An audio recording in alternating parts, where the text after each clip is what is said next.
함께 말씀 보겠습니다. 성경 말씀은 누가복음 12장 49절부터 59절까지의 말씀입니다. 누가복음 12장 49절부터 59절까지 말씀, 제가 가지고 있는 성경책으로 신약성경 117쪽입니다. 누가복음 12장 49절부터 59절까지 말씀을 봉독하겠습니다. 49절입니다. 내가 불을 땅에 던지러 왔노니 이 불이 이미 붙었으면 내가 무엇을 원하리요? 나는 받을 세례가 있으니 그것이 이루어지기까지 나의 답답함이 어떠하겠느냐? 내가 세상에 화평을 주려고 온 줄로 아느냐? 내가 너희에게 이르노니 아니라 도리어 분쟁하게 하려 함이로라. 이후부터 한 집에 5사람이 있어 분쟁하되 셋이 둘과 둘이 셋과 하리니 아버지가 아들과 아들이 아버지와 어머니가 딸과 딸이 어머니와 시어머니가 며느리와 며느리가 시어머니와 분쟁하리라 하시니라. 또 무리에게 이르시되 너희가 구름이 서쪽에서 이는 것을 보면 곧 말하기를 소나기가 오리라 하나니 과연 그러하고 남풍이 부는 것을 보면 말하기를 심히 더우리라 하나니 과연 그러하니라. 외식하는 자여, 너희가 천지의 기상은 분간할 줄 알면서 어찌 이 시대는 분간하지 못하느냐? 또 어찌하여 옳은 것을 스스로 판단하지 아니하느냐? 내가 너를 고발하는 자와 함께 법관에게 갈 때에 길에서 하회하기를 힘쓰라. 그가 너를 재판장에게 끌어가고 재판장이 너를 옥졸에게 넘겨주어 옥졸이 옥에 가둘까 염려하라. 내게 이르노니 한 푼이라도 남김이 없이 갚지 아니하고서는 결코 거기서 나오지 못하리라 하시니라. 아멘. 주님께 사랑하는 성도 여러분, 오늘 특별히 민족 명절인 추석입니다. 코로나 바이러스로 인해서 사회적으로나 경제적으로나 많이 어려운 시기이긴 하지만 주님 안에서 모두 평안하시고 또한 주님께서 주시는 모든 것으로 인해서 감사한 시간들이 되시기를 간절히 소망합니다. 특별히 오늘 본 말씀은 명절에 관해서 요즘에 많이 분쟁하는 집들이 있죠. 어떤 집들에서는 부모와 자식 간에도 경제적인 것뿐만 아니라 정치적인 이유에서도 많이 분쟁하는 것을, 서로 등 돌리는 것을 소식을 통해서 듣기도 합니다. 가장 가까운 가족 간에도 분쟁이 생기는, 특별히 오늘날 이 시대가 많이들 분쟁하고 많이 분열하는 시대가 되지 않았는가라는 생각을 하게 되는데요. 놀라운 것, 오늘 본문 말씀은 바로 분쟁에 대한 이야기이기도 합니다. 특별히 놀라운 것은 예수님께서 만드시는, 예수님께서 원하시는 분쟁도 있다는 것이죠. 이 시간 본문에서 왜 분쟁에 대한 이야기가 나오는지, 그리고 왜 예수님께서 분쟁케 하시는지를 말씀을 통해서 함께 나누고 또 알아보고자 합니다. 49절부터 51절 말씀 먼저 보실까요? 제가 49절부터 읽겠습니다. 내가 불을 땅에 던지러 왔노니 이 불이 이미 붙었으면 내가 무엇을 원하리요? 나는 받을 세례가 있으니 그것이 이루어지기까지 나의 답답함이 어떠하겠느냐? 내가 세상에 화평을 주려고 온 줄로 아느냐? 내가 너희에게 이르노니 아니라 도리어 분쟁하게 하려 함이로라. 예수님께서는요, 땅에 불을 던지러 왔다고 말씀하십니다. 심지어 51절 말씀 보면은 내가 세상에 화평을 주러 온 것이 아니라 도리어 분쟁하게 하려 함이라고 말씀하셨습니다. 참 어려운 말씀이시죠. 평화의 왕이신 예수님께서 분쟁하게 하신다뇨. 불은 심판을 상징합니다. 이미 누가복음 앞에 3장 16절 17절 말씀 보시면 세례 요한은 예수님에 대하여 미리 말하기를 그가 성령과 불로 너희에게 세례를 베푸실 것이며 타작마당을 정하게 하사 알곡은 모아 곳간에 드리고 쭉정이는 꺼지지 않는 불에 태우실 것이라고 선포했습니다. 즉 앞에 이제 그 3장 말씀을 좀 세례 요한의 말을 정리해 본다면 불, 타작마당, 꺼지지 않는 불, 이 모든 것들이 다 하나님의 심판을 의미합니다. 그런 의미에서 오늘 본문의 49절 말씀에 나오는 불 또한 하나님의 진노의 심판을 의미합니다. 불이 아직 붙지 않았다는 점에서 심판이 도래하고 있음을 알 수가 있습니다. 그런데 예수님께서는 이 불의 심판을 원하고 계십니다. 불이 이미 붙었으면 내가 무엇을 원하겠는가라고 말씀하십니다. 그렇다면 우리는 고민하게 되죠. 혹시 예수님께서 우리를 하루빨리라도 심판하고 싶으셔서 이렇게 말씀하시는가라고 생각할 수 있습니다. 그 중요한 예수님의 마음이 50절 말씀을 통해서 우리가 알 수 있는데요. 예수님께서는 50절 말씀에서 받을 세례가 있다라고 말씀하셨습니다. 그리고 그것이 이루어지기까지 답답함을 말씀하셨는데요. 답답하다는 말은 원어에 쓰일 때마다 때로는 눌리다 또는 고통스럽다라고 쓰일 때 쓰인 단어입니다. 아주 열병으로 고생하거나 많은 것에 압박을 받을 때, 애워싸 밀릴 때 쓰이는 단어가 쓰이는데요. 왜 받으실 세례가 있다고 말씀하셨을까요? 왜냐하면 예수님께서는 이미 세례 요한에게 세례를 받으셨습니다. 세례 요한의 세례를 통해서 예수님께서는 이스라엘과 연합하여 그들의 대표가 되시고 그들의 자리에 서셨습니다. 그런데 아직 받아야 할 세례가 남아 있다는 말씀이시죠. 이것은 앞에 49절에 있는 불의 심판과 연관된 표현입니다. 즉 죄인을 향한 하나님의 타오르는 진노를 쏟아붓는 것을 의미하는 것인데요. 그것이 예수님께서 받으셔야 할 남아있는 세례라면, 남겨진 세례라면 그것은 바로 십자가의 고난과 죽음을 말씀하는 것입니다. 그것이 이루어지기까지 나의 답답함이 어떠하겠는가라는 말씀은 앞서 말씀드린 것처럼 십자가의 고난과 죽으심까지 나의 고통과 눌림이 어떠하겠는가라고 해석할 수 있는 부분입니다. 자, 다시 한번 정리해 볼까요? 예수님께서 타작마당을 정하게 하실 심판의 주로서 불을 이 땅에 던지기 위한 심판의 주로서 이 땅에 오셨습니다. 이 땅에 불을 던지러 오신 것이죠. 그러나 그의 백성이 받아야 할 진노의 심판의 주가 되시는 주님께서 대신 받으시게 된다는 말씀입니다. 곧 십자가의 사건이 있을 것임을 예수님께서 말씀하신 것이죠. 그렇다면 이 십자가의 사건을 통해서 타작마당에 명확한 구별이 생기기 시작합니다. 분쟁에 관한 이야기인데요. 알곡과 가라지를 구별하듯이 예수님이 십자가 사건을 통해서 그것을 믿고 의지하는 자들과 예수님과 상관없이 임박한 진노의 심판을 받을 자들이 구별되는 것입니다.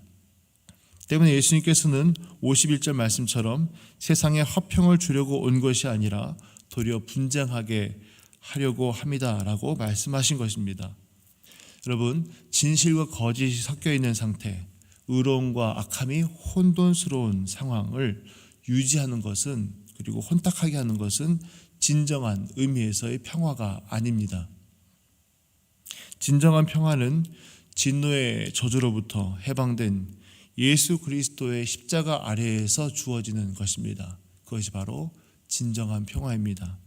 때문에 이 십자가 아래에서의 진정한 평화를 얻기까지 이 세상 가운데 있는 거짓 평화는 깨어지게 되어 있죠. 즉 분쟁하고 분열하고 나뉘어진다는 것입니다. 마치 키질하고 타작하듯이 알곡과 가라지가 구별되는 과정이 생긴다는 것이죠. 그런 것을 바로 우리가 여실하게 보여주는, 또 긴장시키는 말씀이 바로 뒤에 벌어지는데요. 가장 가까운 관계 속에서도 이런 구별이 생깁니다. 52절 53절 말씀인데요. 제가 읽겠습니다. 이후부터 한 집에 5사람이 있어 분쟁하되 셋이 둘과 둘이 셋이 하리니 아버지가 아들과 아들이 아버지와 어머니가 딸과 딸이 어머니와 시어머니가 그 며느리와 며느리가 시어머니와 분쟁하리라 하시니라. 한 집에 5사람이 소개되고 있습니다. 지금으로 보면 대가족이라고 볼 수 있겠지만 당시 사람에게는 가장 기본적이고 또는 작은 단위의 가정의 모습입니다. 가장 가깝고 기본적인 관계들이 깨어지고 분쟁하게 됩니다. 셋이 둘이 셋이 서로 편을 가르기도 합니다. 아버지가 아들과 아들이 아버지가, 그리고 어머니, 딸, 시어머니와 며느리가 각각 분쟁하죠. 갈등과 분쟁이 아프고 또 안타깝지만 이런 분쟁을 통해서 진짜와 가짜, 그리고 믿음과 불신, 의와 불의가 구별되어지고 확연히 드러나게 된다는 것입니다. 가장 가까운 가족도 구별된다는 점에서 모든 사회와 각 모든 모임에서 이런 구별이 있을 것임을 말씀하는 것이죠. 여기서 당연히 오해하지 말아야 될 부분이 하나 있습니다. 중요한 부분인데요. 이 말씀은 가족끼리 서로 싸워라, 예수님 내가 싸우길 원한다, 이런 말씀이 아니에요. 예수님 믿기 위해서 가족과 분쟁거리를 만들라라는 말씀도 아닙니다. 분쟁하는 단어 자체가 수동태입니다. 즉 분쟁하라가 아니라 너희가 그것을 원치 않겠지만 분쟁하게 될 것이다 라는 의미가 포함되어 있습니다. 우리는 평화를 바라고 우리는 사랑하려 하고 우리는 용서하려 하겠지만 세상은 앞에 말씀 나왔던 바리새인들처럼 미워하고 꼬투리를 잡고 싸우려고 할 것입니다. 무엇 때문에요? 십자가 때문에 그렇다는 것입니다. 분쟁하게 된다는 것입니다. 분쟁과 구별은 우리에게 닥쳐진 마지막 때에 피할 수 없는 모습이 될 것이라는 것입니다. 예수님께서는 이 분쟁이 벌어지는 상황에 대해서 두 가지를 부탁하시는데요. 시대를 분별할 것과 그리고 이 시대에 어떻게 행동해야 될지를 이어지는 말씀을 통해서 말씀하고 계십니다. 먼저 54절부터 56절까지 말씀인데요. 제가 읽겠습니다. 54절입니다. 또 무리에게 이르시되 너희가 구름이 서쪽에서 이는 것을 보면 곧 말하기를 소나기가 오리라 하나니 과연 그러하고 남풍이 부는 것을 보면 말하기를 심히 더우리라 하나니 과연 그러하니라. 외식하는 자여 너희가 천지의 기상은 분간할 줄 알면서 어찌 이 시대는 분간하지 못하느냐. 예수님께서는 지금 시대를 분간할 것을 말씀하셨습니다. 날씨 예측을 통해서 예를 드셨는데요. 유대 지역의 서쪽은 지중해가 있죠. 그래서 지중해로부터 오는 바람이 불면 고온 다습한 바람이 붑니다. 곧 소나기가 올 것이다 라고 예측하게 되죠. 유대 지역의 남쪽은 적도에 가깝습니다. 더운 바람이 올라오게 되죠. 남풍이 분다는 것은 당연히 날씨가 더워진다는 것을 예상할 수가 있습니다. 예수님께서는 이처럼 하늘과 땅의 날씨는 예측도 하고 분간도 하면서 왜 이 시대에 대해서는 분간하지 못하느냐라고 말씀하셨습니다. 특별히 외식하는 자요라고 하시면서 이 말씀은 꾸짖는 말씀이십니다. 이 시대를 분별하는 것, 예수 말씀을 통해서 그 시대는 어떠한 시대였을까요? 예수께서 말씀하신 시대는 바로 분쟁하는 시대입니다. 분쟁이 의미하는 것은 무엇일까요? 분쟁을 통해서 날씨를 예측하듯이 우리가 예측할 수 있는 것이 있습니다. 추수 때는요, 열매가 익기 전에 추수하는 법은 없습니다. 다 알알이 차고 이제 무엇이 알곡이고 무엇이 가라지가 분명하게 보여지는 그때가 바로 추수 때이죠. 논에 물을 빼고 여러 가지 소란을 떨기 시작합니다. 추수 때가 되면은 그냥 거의 아무 누구도 만지지 못하게 거의 간직했던 그 논을 이제 물을 빼기도 하고 낫을 들고 줄기를 자르고 단으로 묶고 막 소란스럽습니다. 이것은 무엇을 의미하죠? 타작이 가까웠다는 것을 의미합니다. 탈곡이 가까웠다는 것이죠. 소란스러워지고 요란해진다는 것은요, 타작이 가까웠다, 탈곡이 가까웠다는 것처럼, 즉 우리의 삶 속에 예수 믿는 것 때문에 박해를 받고 예수 믿는 것 때문에 그 십자가의 길을 따라가는 것 때문에 분쟁을 겪게 된다면 곧 무엇이 가까웠다는 것이죠? 심판이 가까웠다는 것을 의미합니다. 그런 의미에서 지금은 임박한 심판의 때입니다. 예수님께서 오늘 이 시대를 향해서 종말이라고 말씀하시죠. 주님 다시 오기까지 내가 속히 오리라 말씀하신 그 시대를 우리가 지금 살아가고 있습니다. 어느 때보다도 예수 믿는 것 자체가, 또 교회 나오는 것 자체가 많이 어려운 시대를 살아갑니다. 여기저기 시끄럽습니다. 교회에 대한 지적도 참 많습니다. 하지만 우리가 생각해야 될 것은, 우리가 정말로 해야 될 것은 무엇인지, 뒤에 있는 57절부터 59절 말씀 보시면 예수께서 이렇게 하라 말씀하시는 부분이 있습니다. 같이 읽겠습니다. 제가 읽겠습니다. 57절입니다. 또 어찌하여 옳은 것을 스스로 판단하지 아니하느냐. 내가 너를 고발한 자와 함께 법관에게 갈 때에 길에서 화해하기를 힘쓰라. 그가 너를 재판장에게 끌어가고 재판장이 너를 옥졸에게 넘겨주어 옥졸이 옥에 가둘까 염려하라.